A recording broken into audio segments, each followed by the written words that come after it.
Hello, in this video we will be talking about the text slicer, which is a new visual inside Power BI. Herein we will learn how to enable it. In order to enable this, you go to Options and Settings, Options.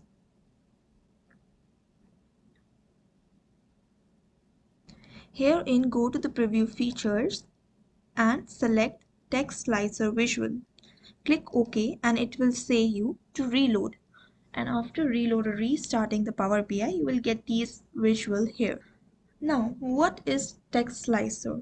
This is a filtering visualization that is designed to work with the text fields. It will allow a user to simply type a text and it will automatically filter the data across the report.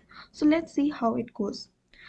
We have the data in here and let me select these data for the Q1 report and try to expand it. Now, I also try to do a text slicer here, and now this filtering visualization is designed to work with a specific field, which is a text field. So definitely we can drag and drop a text field into it, but we can't drag and drop an integer, whole number or decimal values into this field.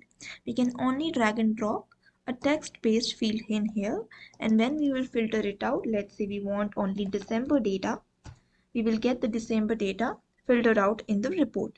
This is how this visual works.